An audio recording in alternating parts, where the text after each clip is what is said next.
Okay mga kapatid, welcome back po. Magandang umaga. Good morning po sa inyong lahat. Sa inaabot ng programang ito, kung ano man kultura mayroon po kayo, magandang umaga. Kung tanghali, magandang tanghali. At kung gabi naman po ay magandang gabi. God bless po sa lahat ng inaabot ng programa ito. At binabati ko po kayo ng magandang umaga. Okay? Ang tatalakayin po natin ngayon, by the way nga pala, sa mga hindi pa po nagsusubscribe, subscribe na po kayo. Kung mabigat man po yung subscription, kahit yung like na lang po doon at comment, masaya na po ako doon. At buong puso na po akong na-appreciate ko na po ng buong buo yun at nagpapasalamat po. Okay po. Ang tatalakayin po natin yung tungkol sa bagamat ito late na po ito. Late na lang ako kasi ako gusto ko talaga yung yung napanood ko nakita ko sa pinag-uusapan kasi ayoko kasi yung gusto ko doon lang ako nagre-relay sa mga bagay na yon upang hindi tayo mapagbintangan na gumagawa ng kwento, diba? Ang pag-uusapan po natin mga kapatid ngayon yung tungkol sa liham o pahayag o binigay na statement ng ating VP Sara tungkol sa kanyang mga agam-agam, diba? Agam-agam talaga, mabigat naman yan tungkol sa mga situation na nangyayari sa ating bayan. Yun po ang ating bibigyan ng reaction at opinion. Base lang po sa ating naabot kaya at ating bigyan lang natin ng bababaw lang naman po tayo sa mga ganong opinion. Pero yun lang talaga, yung magkaroon lang tayo ng kaunting pangunawa at kaunting kaalaman tungkol doon kung paano nga po, diba? Okay, simulan po natin. Yun lang po ang tatalakayin natin. Mamaya ba, medyo sabi nga ng iba, di ba? Lumipad na yung agila, di ba? Kasi Davao po 'yan. Sa mga binigay niyang mga pahayag doon sa kanyang sulat na tungkol sa mga nangyayari sa ating gobyerno na ang Pilipinas ngayon ay ganito, di ba? Ay totoo naman po talaga 'yun. Tungkol sa flood control sa ating na talagang malawak na malawak na pagbaha. Bagamat mayroong ipinagyabang at iniulat sa SONA na mayroong 5,500 na flood control. Makalipas lang ang 3 araw, inihayag siya ng taas. Yan ang ating kinukuhan mga kapatid. Yung pagsisinungaling, di ba? Yung paggagawa ng mga kwento-kwento na wala namang kakwenta-kwenta, na wala namang palang flood control master plan, di ba? Ba't, di ba, ipinahamak ni Juan inilaglag siya ni Juan Secretary Bunuan si BBM, na talaga wala naman po talagang flood control na master plan. At yung tinatawag na 5,500 na flood control, parang, nalusaw na lang ng ganun-ganon, di ba? Nalusaw, di ba? Dapat talaga kailangan imbestigahan yan. Bagamat nagkaroon ng Senate hearing dyan, pero dapat may managot talaga Unang-una, napakalaking pondo, di ba? Imagine mo mga kapatid, di ba? 1 billion every day ginagastos nila dun sa flood control na yun. Nasaan nyo, di ba? Yun yung ibahagi ng mga kasama sa sulat o statement ng ating Vice President, di ba? Ang Pilipinas ngayon ay nababalot, di ba? Ng mga namumunong walang karapatan, di ba? Kumbaga sa madaling salita, nabudol talaga tayo, di ba? Nabudol talaga tayo sa mga namumuno sa atin ngayon.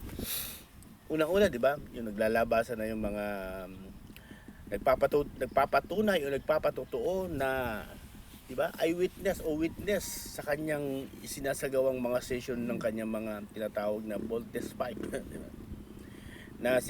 Ngayon dinudurog na po nila yan, di ba?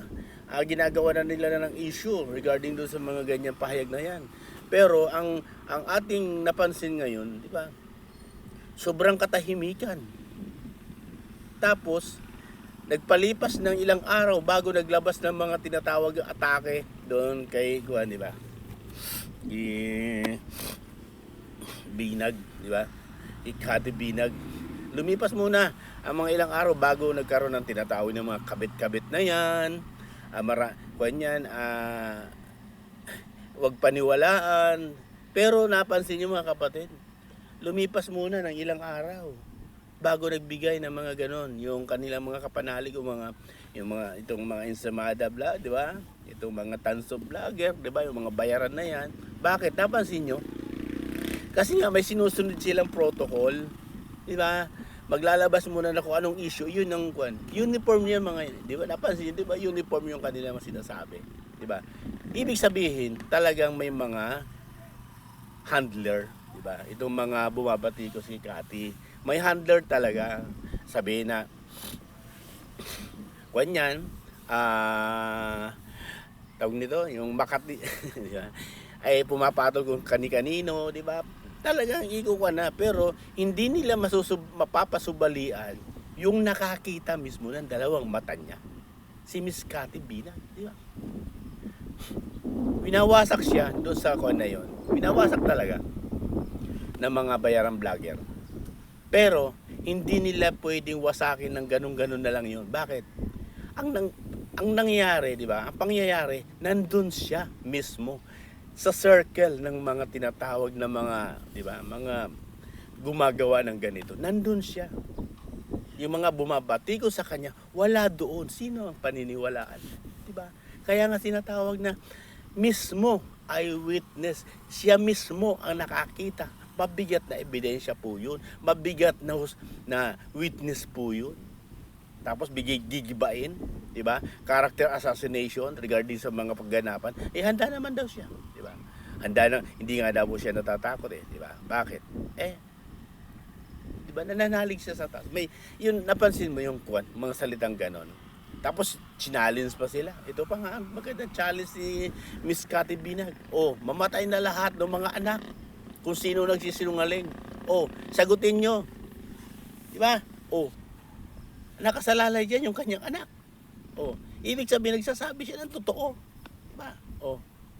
Sumagot. Yung mga Ensamada vlogger na yan, sumagot. Sige, kung sinong nagsasabi ng totoo. Diba? Sumagot, si BBM, si Lisa Marpa. Sumagot kayo.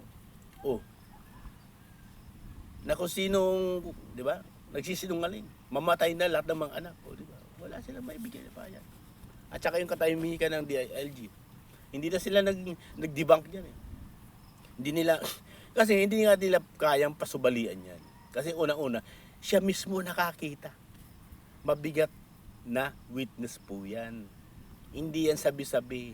Hindi yan kuro-kuro. Hindi yan nagmula kung kani-kanino. Hindi marites yan. Siya mismo ang nakakita na nagdudurog itong ating BBM.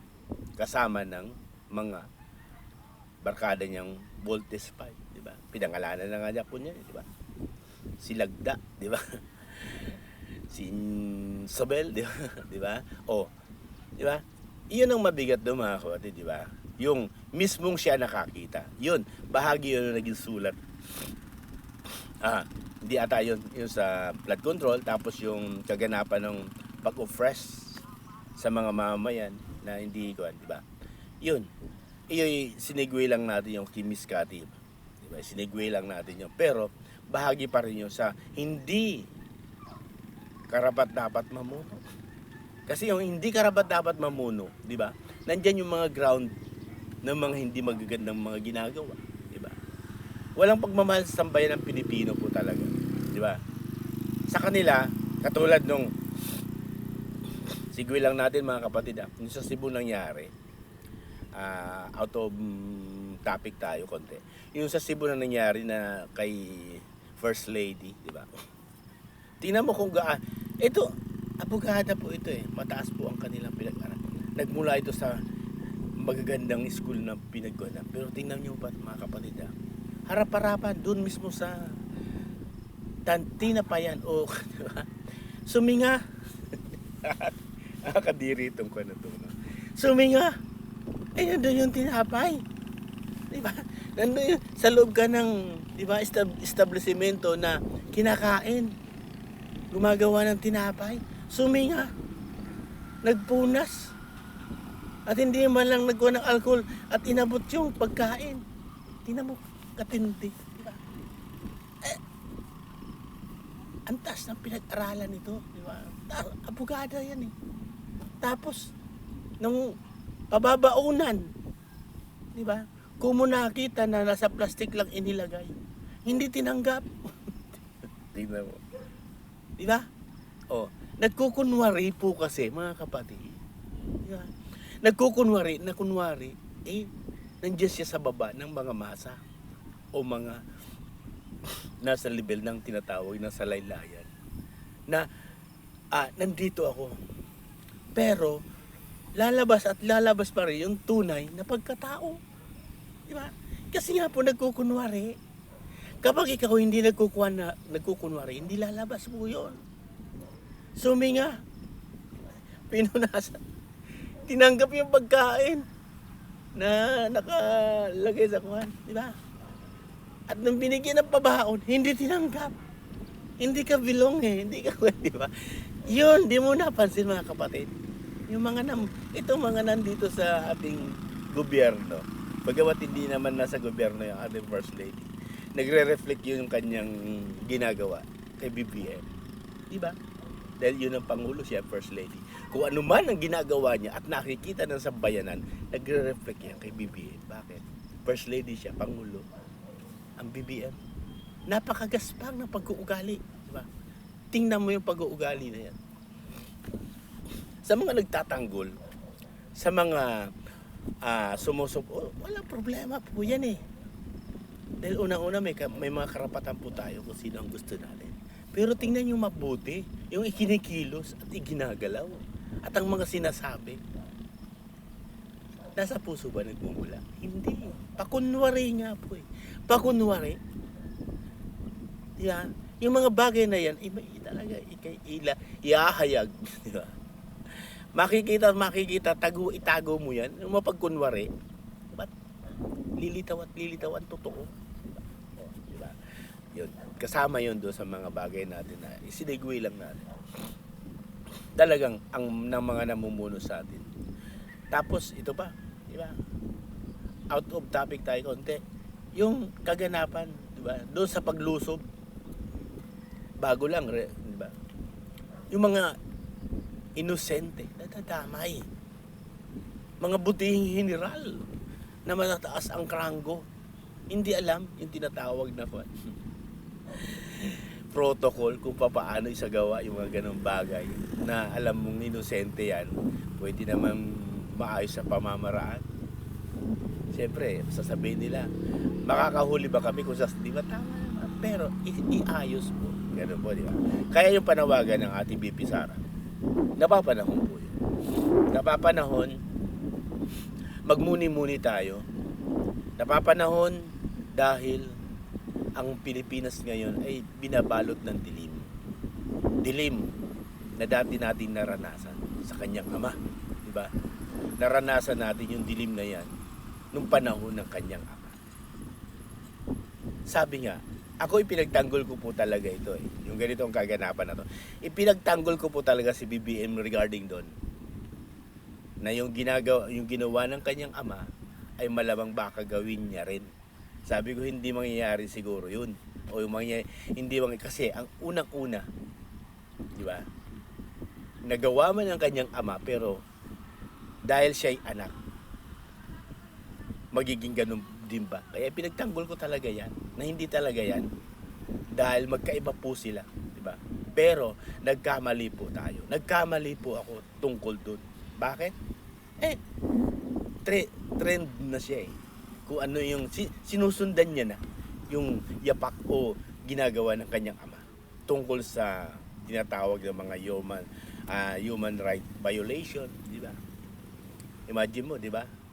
Medyo bumibigat na po yan, di ba? Walang warrant, di ba? Pero kung gibain yung mga bahay na alam nilang pinaghihinilaan ay ganun-ganun lang. Pero walang warrant. Di ba paglabag sa batas po yan? Di ba malinaw na paglabag sa batas po yan? Di ba? Iyon ang isa sa mga na binuod lang natin, hindi na natin kailangang basahin ba kasi marami na nagbasa niyan. Yung sulat ni BP Sara na yan. Di ba? Yung pagrespeto, paggalang sa mamamayan, pagmamahal sa ito pa yung bahagi sa naging sulat niya, yung sa PhilHealth, di ba? Imbis na itaas ang serbisyo, Imbis na bigyan ng tugunan ang pangangailangan ng mahihirap tungkol sa kanilang kalusugan, yung pa ang kukunan ng pondo na hindi naman konektado sa kalusugan yung gagawin. Di ba? Papaano mo masasabi? Di ba? Na pagmamahal sa mamamayan yun. Na yung kanilang pondo para sa kanilang kalusugan ay kukunin nyo. Diba? Mabigat po yun. Diba? Yun yung mga bagay na tinatawag niya na talagang yung kawalan, di ba, ng magandang paglilingkod sa ating bayan, di ba? Hindi nararamdaman po kasi, di ba? Talagang ito'y bahagi ng ating pakiramdam. Hindi nararamdaman yung kanilang pamamahala sa ating bayan. Hindi natin nararamdaman. Sila lang ang nakakaramdam. Kasi sila lang ang nakikinabang. Di ba? Yan, yung sa may Congress na yan. Di ba? Nabanggit ng BP Sara yan. Di ba? Oh, nabanggit yan sa Congress. Diba? Kaya, sa mga punto de vista niya doon sa mga bagay na yon, tama lang. Tama lang na magbigay na siya ng pahayag laban sa pamumuno o pamamalakad ng gobyernong itong administrasyon na to, di ba? Tama lang, napapanahon. Yung sabi ko nga, napapanahon na para magbigay siya ng pahayag. At dapat kondinahin para makita ng sambayan ng Pilipino na ang Vice President ay para sa mamamayan. Di ba? Bagamat, di ba, iniiwasan niyo yung mga ganung bagay base sa aking opinion, sa sarili ko nakikita, iniiwasan niya talaga, pero hindi na kayang iwasan Hindi na kayang matiis ng ating Vice Presidente ang nangyayari sa ating bayan na kawalan ng hustisya, kawalan ng pagmamahal sa paglilingkod, sa kawalan, di ba, ng mga bagay na para maramdaman ng sambayan ng Pilipino ang tunay na administrasyon na nagmamahal sa ating bayan. Base doon sa mga kanyang sinabi ay buong puso tayo nagpapasalamat, di ba? Dahil nagsalita na po siya. Nakita natin ang kanyang damdamin, nakita natin ang kanyang pagmamahal sa ating bayan. Kaya yung iba nga, di ba? Talagang gagawan pa rin nila yan ng kwan. Ito si Manuel, gagawan, i-impeach. Kaya nila po talaga yan, i-impeach si Vice President. Si Vice President, kaya nila impeach siya. Hawak nila yung Congress Yung numero sa Congress, kayang-kaya nila yan. Talagang ma-impeach nila si... Basta kung gustong gawin, basta Kim Raul Manuel, di ba? Kabataan, Makabayan Black, kailangan daw magsagawa ng ganito para ma-impeach si Vice President. Kaya po siya. Kaya po siyang i-impeach ng Congress. Bakit? May numbers po sila. Ang impeach po kasi, impeachment po mga kapatid, numbers of game yan, di ba? May numbers sila. Hawak nila yung Congress mula sa taas hanggang baba. Speaker hawak nila. Kaya sandali lang po ma-impeach si Vice President. Pero pagdating sa Senado, kasi iaakit pa sa Senado yan di ba? Hindi naman sila joint, di ba? Magkaiba sila ng kwan. Iaakit sa Senado yan. Ang tunay na magkukuhan dyan sa Senado kung kakatigan ng Senado yung ginawa ng Congress. Sa Congress, medyo siguro 50-50 o 60-40 ang mangyayari dyan. Dahil medyo may mga bumabaliktad dyan Pero, titingnan siyempre nila yung mga, kasi kaya naman yan, titingnan nila yung ground regarding dyan. Kung nararapat talaga ang impeach. Ano ang mga ground para impeach mo isang Vice President? Kailangan ilatag nila yan, di ba? Para mapaniwala yung sambayan ng Pilipino na talagang kailangan, di ba, impeach yung Vice President. Yun, mga kapatid. Sana nabigyan natin ng tamang pangunawa, tamang opinion at reaksyon. Tayo po'y nagre-reaction lang po Nagbibigay lang po tayo ng sarili nating opinion at reaksyon. Hindi tayo sumasaklaw doon sa mga bagay na hindi karapat-dapat. O hindi tayo nagsasaklaw doon sa mga... Opinion ko po yun Kung may opinion po kayo, ay ginagalang ko po yung opinion nyo. Kaya bawat nga nagko-comment sa akin sa aking channel o sa aking vlog, iginagalang ko po ang opinion mo. Dahil unang-una karapatan nyo po yan. Hindi minsan di po ako nagsabi na sa lalot yung mga tinatawag na basher diyan. Wala silang nabasa na para makuha din ako. Ipinaliliwanag ko lang. Opinyon po 'yan, iginagalang ko po 'yun. Kaya yung opinyon nyo, iginagalang ko, igalang nyo rin po ang opinyon ko. Dahil tayo nasa demokrasyang bansa. Kung kayo may opinion, hindi pwedeng isaksak nyo sa utak ko yung opinion nyo. Makikinig po ako doon sa opinion nyo. Dahil unang-una, marunong naman tayo makinig. Pero wag nyo ipilit yung opinion nyo na opinion nyo gusto ko rin. Dahil ni minsan, yung opinion nyo hindi ko sinaklaw na para isiksi ko sa mga utak nyo yung opinion ko na gusto nyo rin. Maging gusto nyo rin. Ganyan yung paggalang po. Pagrespeto sa bawat isa. Hindi, di ba? Yung mga nagko-comment diyan regarding sa ginagawa natin na binabas tayo, yung mga tinatawag na yung mga tinatawag na mga foul ba, tanda, di ba? Nakita nyo yung mga taong kuwan, mga kulang sa, di ba? Kulang sa talagang kulang sa kaalaman, kulang sa pagrespeto, di ba? Di ba? Kung ikaw, ito nga inuulit ko po mga kapatid. Kung ikaw may opinion regarding dun sa mga usapin na lumalabas, salamat. Kung ikaw matalino, salamat dahil binigyan ka ng talino ng taas, di ba? Pero yung talino mo na yan, hindi mo pwedeng gamitin o ipandurog sa mga sinasabi mong mga bobo. Dahil wala naman talaga bobo, di ba? Pinalalabas mo na ikaw ang magaling, ikaw ang matalino. Salamat po dahil binigyan ka ng talino. Pero wag mong gamitin sa kapwa mo para durugin mo yung talino mo. Dahil isang pitik ka lang ng taas, tanggal yung utak mo. Ganun lang naman yan. Tanggal yung talino mo. Ganun lang. Huwag tayong maging kuwan. Huwag tayong maging sobrang makapanglait, makapang-down sa kapwa. Huwag ganun, mga kapatid. Diba? Huwag ganun. Basta ganun lagi. Kung ano man ang opinion mo po yun. Salamat sa opinion mo. Pero ang opinion ko, huwag mo sasaklawan. Dahil yung opinion mo, hindi ko kailanman sinaklawan. Nakikinig po ako. Nakikinig. Sana ganun din po. Kung paano ko yun nirespeto. Ganun lang mga kapatid. May kanya-kanya tayong opinion. May kanya-kanya tayong paniniwala. May kanya-kanya tayong choice. Choices nyo, choices ko. Igalang po natin ang bawat isa. Okay, salamat po. At lagi sinasabi, pag mali, mali.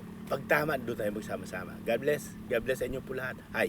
Ingat po kayong lagi. Salamat po.